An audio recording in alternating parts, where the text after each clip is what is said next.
بسم اللہ الرحمن الرحیم۔ السلام علیکم ناظرین، آج کی اس ویڈیو میں کائنات کے سب سے بڑے بدبخت کافر کے بارے میں آپ کو بتائیں گے، یعنی فرعون کے بارے میں، کہ فرعون کون تھا اور کس کی اولاد میں سے تھا، اور فرعون کو فرعون کیوں کہا جاتا ہے، اور فرعون مصر کا بادشاہ بننے سے پہلے کون سا کام کیا کرتا تھا، یہ فرعون مصر کا بادشاہ کیسے بنا، اور فرعون نے خدائی کا دعویٰ کرنے کے لیے بنی اسرائیل کے مسلمانوں کو کس طرح جانوروں جیسا جاہل بنا دیا تھا، اور پھر کس طرح فرعون نے خدائی کا جھوٹا دعویٰ کیا اور کس طرح یہ مصر کا جھوٹا خدا بنا۔ ناظرین، ان تمام تر سوالات کے جوابات آج کی اس ویڈیو میں ہم آپ کو قرآن و حدیث کی روشنی میں بتائیں گے۔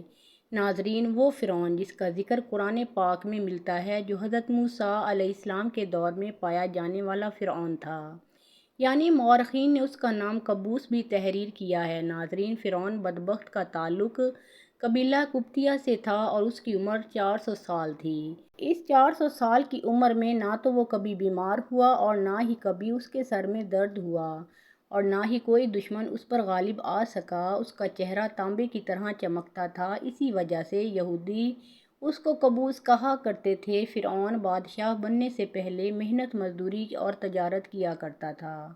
ایک دن یہ محنت مزدوری سے تنگ آ کر بازار کی طرف نکلا اور وہاں پر اس کی ملاقات حامان سے ہوئی۔ دیکھتے ہی دیکھتے ان دونوں بدبختوں کی ملاقات دوستی میں بدل گئی۔ اگرچہ یہ دونوں ملعون کام کی تلاش میں شہر کی طرف روانہ ہو گئے، اور ان دنوں شہر میں خربوزوں کی خرید و فروخت کا کام زیادہ تھا، اس طرح یہ دونوں بدبخت ایک خربوزے والے کے پاس گئے اور اس سے کام مانگا۔ چنانچہ اس وقت اس خربوزے والے نے ان دونوں سے کہا، میرے خربوزے لے جاؤ اور بازار میں جا کر فروخت کراؤ۔ جب یہ مال تم دونوں فروخت کر لو گے تو میں تمہیں کھانے کے لیے کچھ دے دوں گا۔ اس وقت خربوزے والے کی یہ بات سن کر فرعون نے حامان سے کہا کہ تم یہیں ٹھہرو اور میں یہ خربوزے لے جاتا ہوں اور بازار میں فروخت کر آتا ہوں۔ چنانچہ ایسا ہی کیا گیا۔ فرعون وہ خربوزے لے کر شہر کی طرف چلا گیا، اور وہاں جا کر فرعون نے دکانداروں سے خربوزے خریدنے کا کہا، تو اس وقت دکانداروں نے فرعون سے کہا، ہم تو سودا ادھار پر خریدتے ہیں اور فروخت کرنے کے بعد اس کی رقم ادا کرتے ہیں، اور یہاں کا یہی دستور ہے۔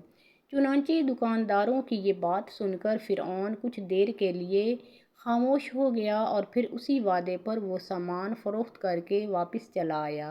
واپس آ کر خربوزے کے مالک سے کہا، مجھے یہ کام اچھا نہیں لگتا۔ اتنا بول کر فرعون وہاں سے چلا گیا۔ اب فرعون کو کسی اچھے کام کی تلاش تھی، جس کی وجہ سے فرعون زیادہ سے زیادہ مال و دولت اور روپیہ پیسہ کما سکے۔ اس کے بعد فرعون بادشاہ مصر کے دربار میں چلا گیا اور اس کی خدمت میں جا کر درخواست پیش کر دی کہ میں بہت دور سے آیا ہوں، میں بہت غریب ہوں اور مجھے کسی کام کی تلاش ہے، اور میں کھانے پینے سے بھی عاجز ہوں۔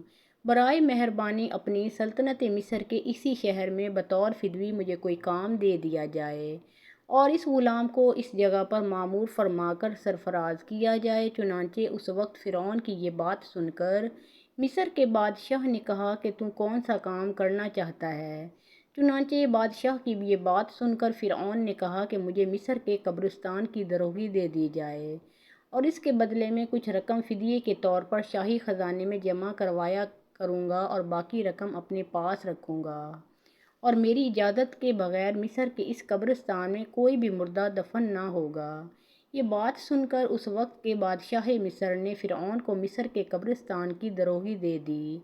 چنانچہ اس طرح مصر کے قبرستان کی دروگی ملتے ہی فرعون بہت خوش ہوا اور خوشی خوشی جا کر قبرستان کے دروازے پر بیٹھ گیا اور انتظار کرنے لگا کہ اب کون آئے گا جو اپنے مردے کو قبرستان میں دفن کرے گا۔ ناظرین گرامی، اللہ کے حکم سے ایسا ہوا کہ اسی سال مصر میں ایک وبا پھیل گئی، جس کی وجہ سے مصر کے بہت سارے لوگ مرنا شروع ہو گئے۔ فرعون نے جب یہ دیکھا تو اس نے ہر لاش کے بدلے ان کے وارثوں سے ایک ایک سونے کا درہم لینا شروع کر دیا، اور اس کے بعد کچھ ہی دنوں میں فرعون کے پاس بہت ساری دولت جمع ہو گئی اور فرعون امیر ہو گیا۔ اتنا زیادہ مال و دولت اکٹھا ہو جانے کے بعد فرعون نے سوچا کیوں نہ مصر کے تمام قبرستان کو اپنے انڈر میں کیا جائے، لہٰذا فرعون نے ایسا ہی کیا۔ فرعون نے وقت کے بادشاہ کو بہت سارے پیسے دیے اور مصر کے تمام قبرستان کی دروہی اپنے ذمے لے لی۔ چنانچہ اس طرح فرعون قبرستان کی دروہی کے ذریعے بادشاہ مصر کے خزانے میں بہت سارا روپیہ پیسہ جمع کرواتا اور فرعون کے اس عمل سے بادشاہ مصر بہت خوش ہوتا اور بادشاہ مصر فرعون کو پیار اور عزت دینے لگا۔ چنانچہ اسی دوران اللہ کے حکم سے ایسا ہوا کہ اس وقت مصر کا وزیر مر گیا، اور چونکہ فرعون اس وقت بادشاہ مصر کا بہت زیادہ قریب بندہ بن چکا تھا، لہٰذا مصر کے بادشاہ نے فرعون ہی کو مصر کا وزیر مقرر کر دیا۔ اقتدار ملتے ہی فرعون اقتدار کے نشے میں بدمست ہو گیا اور اس نے اپنے بدبخت دوست حامان کو بھی اپنے پاس بلوا لیا۔ اس وقت فرعون اپنے دوست حامان سے کہنے لگا کہ میں چاہتا ہوں کہ میں خدائی کا دعویٰ کروں اور ساری مخلوق مجھ کو خدا مانے اور میری عبادت کرے۔ فرعون کی یہ بات سن کر حامان بہت حیران ہو گیا اور حامان فرعون سے کہنے لگا کہ اگر تو خدائی کا دعویٰ کرنا چاہتا ہے تو سب سے پہلے بنی اسرائیل کی تمام مخلوق کو اپنے ہاتھ میں لے لے اور ان کے دل میں اپنی محبت پیدا کر۔ حامان کی یہ بات سن کر فرعون نے حامان سے کہا کہ ایسا کرنے کے لیے آخر کیا کیا جائے اور یہ لوگ کس طرح مجھے اپنا خدا تسلیم کریں گے، کیونکہ اس وقت تمام لوگ حضرت یوسف علیہ السلام اور حضرت یعقوب علیہ السلام کے دین پر تھے، اور کس طرح وہ لوگ اپنے دین کو چھوڑ کر فرعون کو اپنا خدا تسلیم کرتے۔ اس وقت فرعون نے اپنے دوست حامان سے اس کے بارے میں کوئی تدبیر نکالنے کا کہا۔ فرعون کی یہ بات سن کر حامان کچھ دیر کے لیے سوچتا رہا اور پھر یہ تدبیر نکالی کہ بادشاہ مصر سے یہ درخواست کی جائے کہ میں چاہتا ہوں کہ مصر کے تمام لوگوں کی تمام تر خواہشات مفت میں پوری کی جائیں، اور ان لوگوں کے تمام تر اخراجات میں اپنی جیب سے ادا کروں گا، اور جو لوگ جو چیز بھی حاصل کرنا چاہیں وہ مفت میں حاصل کر سکتے ہیں۔ چنانچہ اس وقت بادشاہ مصر نے فرعون کی یہ بات سن کر اس کی یہ درخواست قبول کر لی اور 1 سال کے لیے تمام مصریوں کو یہ رعایت فراہم کر دی، اور فرعون نے 1 سال میں ہونے والے تمام تر اخراجات کی رقم حامان کے ہاتھوں بادشاہ کے خزانے میں جمع کروا دی، اور پورے مصر میں یہ اعلان کروا دیا گیا کہ اس سال خزانہ رعایتوں پر دستیاب ہے۔ ہم نے اپنی طرف سے تمام تر اخراجات کی رقم بادشاہ مصر کے خزانے میں جمع کروا دی ہے، اور مزید 2 سال کے اخراجات کی معافی کے لیے ہم نے دربار اعلیٰ میں درخواست کی ہے اور وہ بھی قبول ہو گئی ہے۔ چنانچہ فرعون کی یہ بات سن کر مصر کے تمام لوگ بہت خوش ہوئے، اور مصر کے تمام لوگوں نے فرعون کی ترقی کے لیے خوب دعائیں کیں۔ چنانچہ ادھر مصر کی عوام فرعون کے اس عمل سے بہت خوش تھی، اور ادھر چند دن بعد مصر کا بادشاہ اللہ کے حکم سے اپنی موت آپ مر گیا۔ چنانچہ اس وقت مرنے والے بادشاہ کا کوئی بھی ولی وارث نہ تھا جو اس کے تخت پر بیٹھتا اور اس کی بادشاہت کو سنبھالتا۔ اس طرح مصر کے بادشاہ کی تدفین کے بعد 3 دن تک عیادت ہوتی رہی، اور چوتھے روز مصر کے تمام لوگ بادشاہ مصر کے دربار میں حاضر ہوئے اور کہنے لگے بادشاہ کے تخت پر کس کو بٹھایا جائے، کیونکہ ملک بادشاہ کے بغیر نہیں چل سکتا۔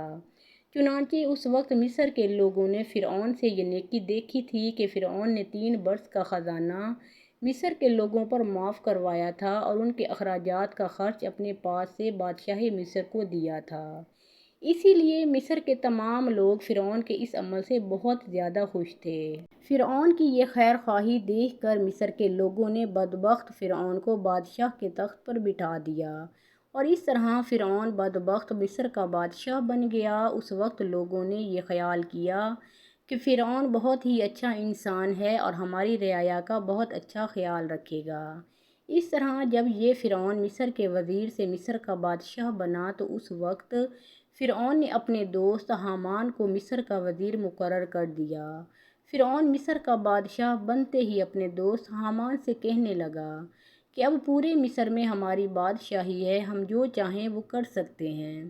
اس وقت فرعون نے حامان سے کہا کہ اب کوئی ایسی تدبیر نکالو جس کی وجہ سے مصر کے تمام تر لوگ مجھے خدا ماننے لگیں اور میری عبادت کرنے لگیں۔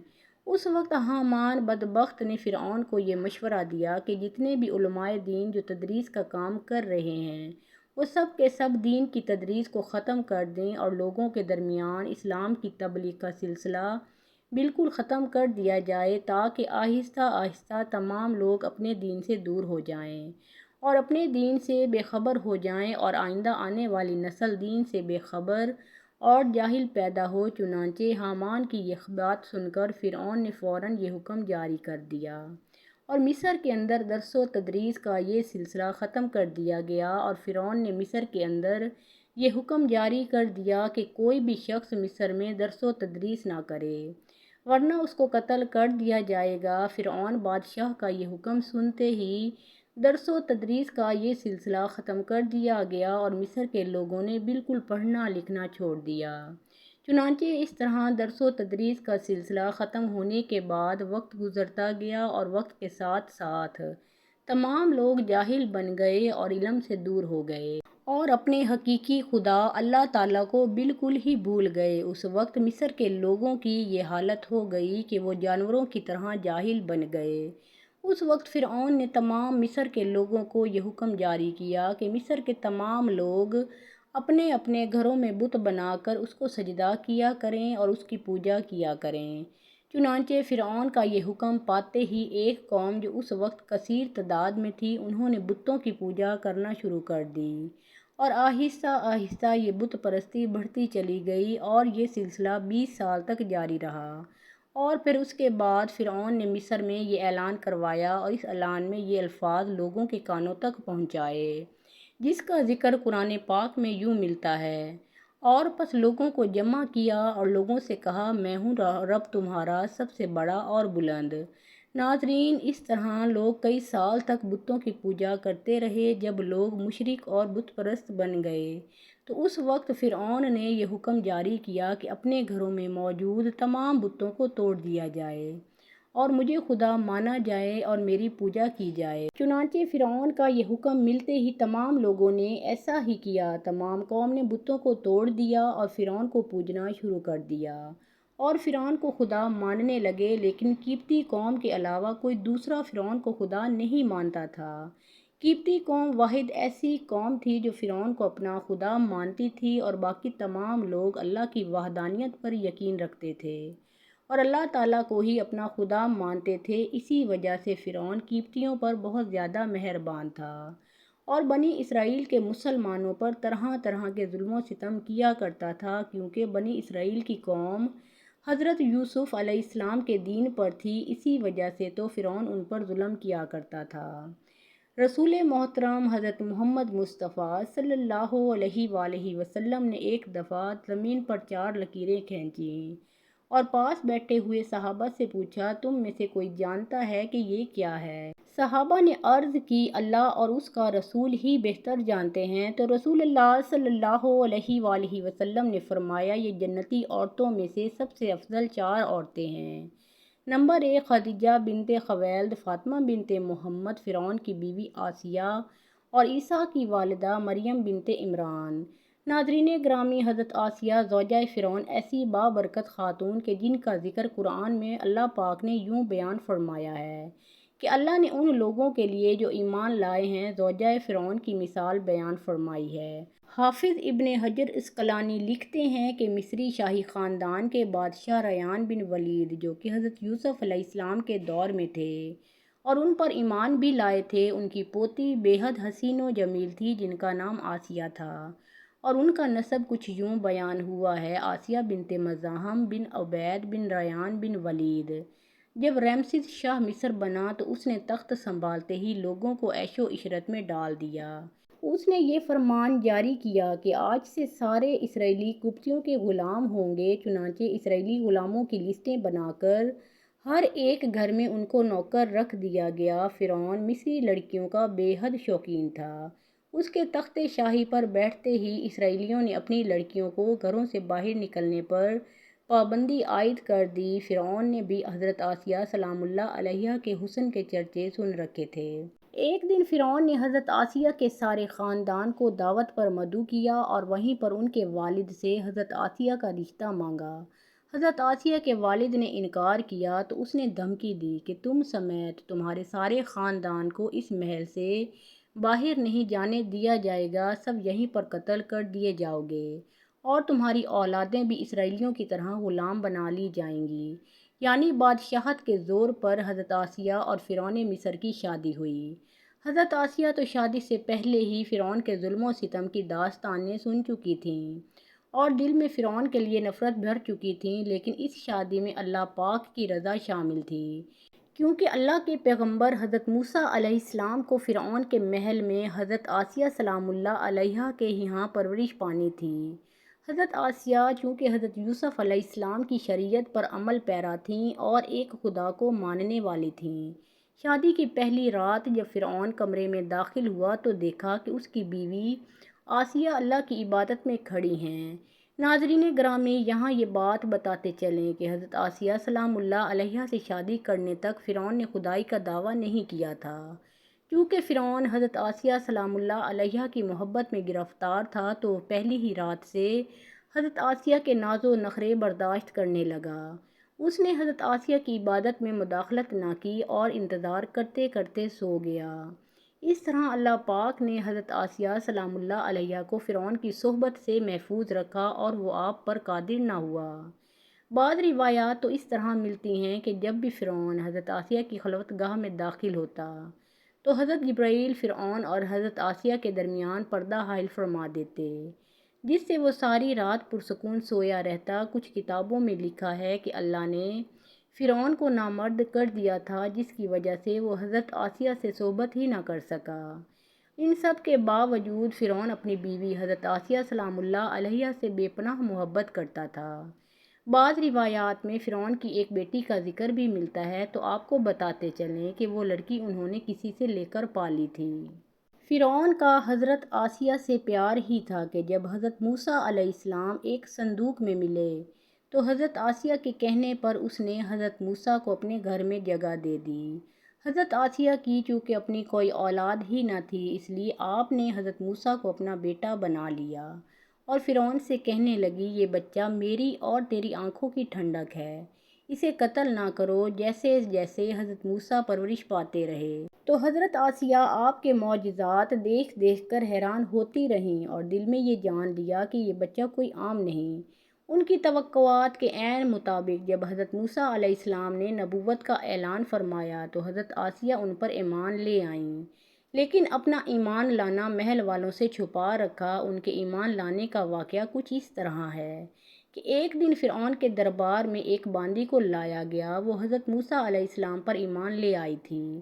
فرعون نے اس باندی کے تینوں بچوں کو اس کے سامنے ابلتے ہوئے تیل میں ڈالنے کا حکم دیا اور ساتھ ہی اس باندی سے کہا، اب بھی وقت ہے، مجھے اپنا خدا بنا لے۔ لیکن اس باندی کا ایمان بہت پختہ تھا۔ خیر، اس باندی کے سامنے اس عورت کے تینوں بچوں نے ابلتے ہوئے تیل میں جان دے دی۔ اس کے بعد فرعون نے اس باندی کو بھی تیل میں ڈالنے کا حکم جاری کیا۔ حضرت آسیہ سلام اللہ علیہا نے یہ منظر دیکھا کہ اس عورت اور بچوں کی روح ایک نورانی جرمٹ میں آسمان پر لے جائی گئی، تو انہیں یقین ہو گیا کہ حضرت موسیٰ اللہ کے سچے پیغمبر ہیں اور ان کا دین بھی سچا ہے۔ مصر فرعون روز بروز پرآشوب ہوتا گیا اور حضرت آسیہ سلام اللہ علیہا نے فرعون سے کنارہ کشی اختیار کر لی۔ حضرت موسیٰ علیہ السلام کا دفاع کرتی رہیں۔ حضرت موسیٰ علیہ السلام کے چاہنے والے فرعون کے سپاہیوں کے ہاتھوں ظلم و ستم کی بھینٹ چڑھنے لگے اور انہیں بے دردی کے ساتھ قتل کیا جانے لگا، یہاں تک کہ فرعون نے حضرت موسیٰ پر ایمان لانے والے ایک شخص سے، جسے قرآن کریم نے مومن آل فرعون کے نام سے یاد کیا ہے، بڑی ہی بے دردی سے قتل کیا، جس کے بعد حضرت آسیہ سلام اللہ علیہا کے صبر کا پیمانہ چھلک اٹھا اور کھلم کھلا فرعون کی مخالفت کرنے لگیں۔ فرعون کو جب یہ معلوم ہوا کہ اس کی بیوی بھی موسیٰ کے خدا پر ایمان لے آئی ہے تو فرعون میں غیظ و غضب کی آگ بھڑک اٹھی۔ پہلے پہل تو اس نے اپنی بیوی کو اکیلے میں سمجھایا کہ اگر میری بیوی ہی مجھے خدا ماننے سے انکار کرے گی تو پھر بہت سے لوگ سرکشی کریں گے، لیکن حضرت آسیہ نہ مانی، بلکہ فرعون کو بھی دعوت حق کی تبلیغ کی اور کہا کہ اللہ پاک سے معافی مانگ کر موسیٰ علیہ السلام پر ایمان لے آؤ۔ بہت سی راتیں اسی طرح جھگڑوں میں گزر گئیں۔ جب محل فرعون میں یہ باتیں ہونے لگیں کہ فرعون کی لاڈلی بیوی ہونے کی وجہ سے آسیہ کو کوئی سزا نہیں دی جا رہی تو فرعون غصے میں آ گیا۔ اس نے سب سے پہلے مار پیٹ شروع کی اور خود اپنی پاک بیوی کو سزائیں دینے لگا۔ وہ حضرت آسیہ سلام اللہ علیہا کو پورا دن تپتی ریت پر ننگے پاؤں کھڑا رکھتا اور رات کو ان کے پیروں کے زخموں پر خود نمک لگاتا۔ اس طرح کئی دن گزر گئے۔ جب فرعون کو یہ یقین ہو گیا کہ اب حضرت آسیہ کو وہ حضرت موسیٰ کے دین سے نہیں ہٹا سکتا تو اس نے اپنی بیوی کو سخت سزا دینے کا فیصلہ کیا۔ حضرت آسیہ سلام اللہ علیہا کے چاروں ہاتھوں پیروں میں لوہے کی کیلیں ٹھونک کر چاروں کونوں میں اس طرح جکڑ دیا کہ وہ ہل بھی نہ سکیں، اور بھاری پتھر آپ کے سینے پر رکھ کر ان کو ریت پر دھوپ میں لٹا دیا اور پانی بند کر دیا۔ لیکن پھر بھی حضرت آسیہ سلام اللہ علیہا ایمان پر عزم و استقلال کے ساتھ ان مصائب کے باوجود قائم و دائم رہیں اور فرعون کے کفر سے خدا کی پناہ چاہی، جسے اللہ پاک نے یوں بیان فرمایا ہے، اور اللہ نے ان لوگوں کے لیے جو ایمان لائے ہیں زوجہ فرعون کی مثال بیان فرمائی ہے۔ جب اس نے عرض کیا، اے میرے رب، تو میرے لیے جنت میں اپنے پاس ایک گھر بنا دے اور مجھ کو فرعون اور اس کے عملے بد سے نجات دے دے اور مجھے ظالم قوم سے بھی بچا لے۔ ایک روایت تو یہ ہے کہ فرعون نے حضرت آسیہ کی کھال بھی اتروا دی اور پھر ان پر چٹان کو گرا دیا۔ اللہ اکبر! لیکن زیادہ تر مفسرین یہ روایت کرتے ہیں کہ جب حضرت آسیہ کے ہاتھوں پاؤں میں کیلیں ٹھوک کر ان کو باندھا گیا تو ان کی روح پرواز کر گئی تھی۔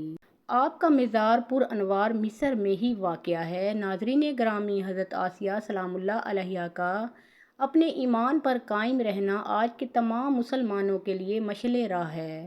خاص طور پر خواتین کے لیے یہ درس ہے کہ عورت کے اندر بھی اتنی طاقت موجود ہوتی ہے کہ وہ ہر طرح کے ظلم و ستم کے آگے پہاڑ بن سکتی ہے۔